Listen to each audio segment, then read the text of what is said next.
the magnificent things about the campaign, not only does it bring in so many young people who have been so energetic, but it really brings people together.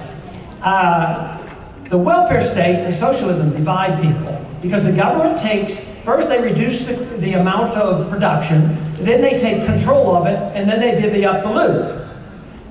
But then there's an argument. Then you have to pay your lobbyists to go up there and get your fair share. So as the wealth dwindles, the individuals go in to reclaim their fair share, become more and more aggressive. The Constitution and liberty does exactly the opposite. I think it's the glue that brings people together, the diversity that is truly natural and normal. So the philosophy of the Constitution is not divisive. We have people from the left and the right and the constitutionalists and all over. They're coming together because they understand that if their individual liberties and their individual rights are protected, that we can prosper and we can solve our problems.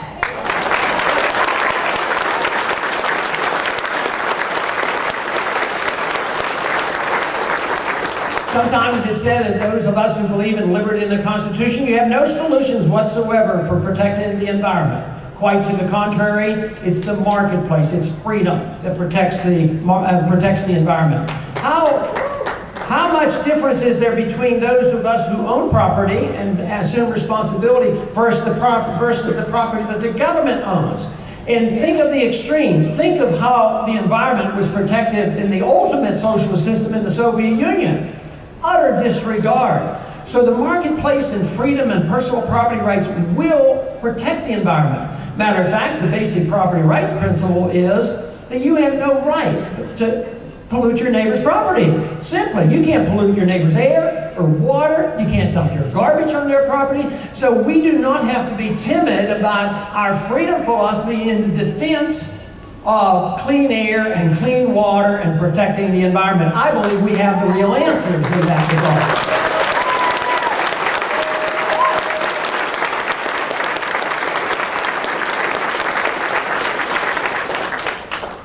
Freedom is such a wonderful issue to talk about because freedom is what releases the energy of the people. If truly a civilized society wants each and every one of us to strive for excellence and virtue, I would believe in a personal sense that's what we should seek. Of course, we want prosperity as well, and I believe it produces the prosperity, and the non-interventionist foreign policy produces the peace that we all want and should strive for. But in a personal sense, the excellence and the virtue that we should strive for can only come about by ourselves. That is something the government can't do. So if the government wants you not to drink beer or want to smoke and do all these things, they can pretend that they're doing this with a well-intentioned effort. But they can't do any of that, whether it's domestically, economically, domestically on a personal basis, or internationally by spreading democracy around the world. None of that can be done without the sacrifice of personal liberty. That's why that program of big government interference and the rejection of liberty and the rejection of our Constitution has to be changed. It's not that difficult. Just restore the rule of law and follow the Constitution.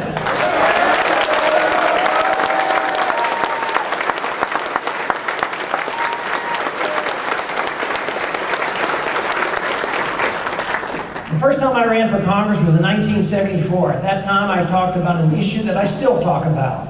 And they still make fun about it. And that has to do with the issue of money. The Constitution is very clear. It says that only gold and silver can be legal tender. And it is a very special reason for that. Because the founders knew what runaway inflation was all about with the destruction of the continental dollar.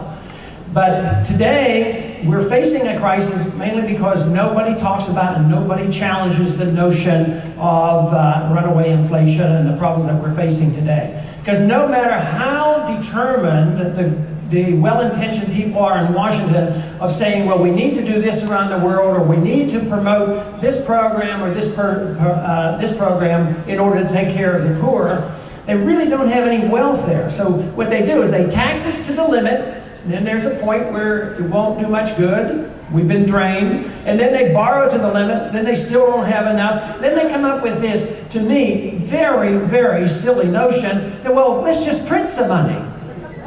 It makes no sense whatsoever, and nobody really wants to talk about it.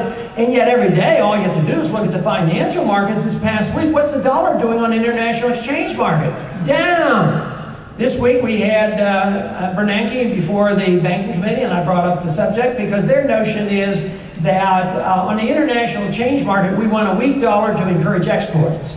But at home, we don't want any inflation.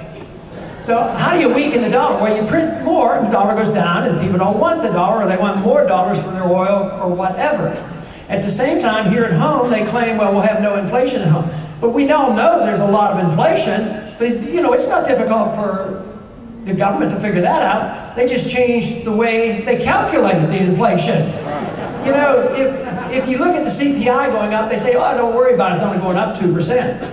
But we've gone back, and there's individuals now that calculate the CPI the old-fashioned way, before they changed it. It's going up over 10%. Right. So the government's deceiving us, and the people know this, and then they wonder why the people are unhappy, because they produce all these wonderful statistics. No inflation, full employment, no problem. But the real problem with the destruction of money is that it does the opposite of the market and does the opposite of what sound money does. The freedom and the sound money system enhances and enlarges the middle class and increases all of prosperity. When you destroy a currency, what you do is you undermine the middle class. You punish a certain group of people at the expense of others because there is a transfer of wealth. If the government printed enough money to increase the money supply by 10%, and your costs went up evenly 10%, and your wages went up 10%, no big deal. But it doesn't work that way. There are certain individuals who benefit and certain individuals that suffer. Some things prices actually still go down, and some prices go up. For instance, those things that government are most involved, prices go up much faster. So we have the inflation of the money supply, and where are the prices going up? Well, they go up on medical care, they're involved in that. They go up in education, they're involved in that. Housing, they're involved in that. But you know, it goes up in energy and food. But what do they do when they announce the figures? They have, oh, CPI last week went up 5%. Oh, let's exclude food and energy. And that's the core rate. But you know, I bet you there's a lot of people in this audience that still use food and energy every day.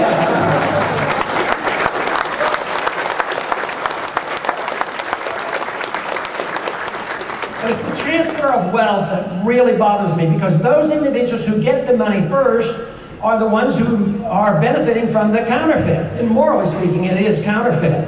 But they get to use it first when it has value, when it circulates. Other people get punished, poor people more so than others.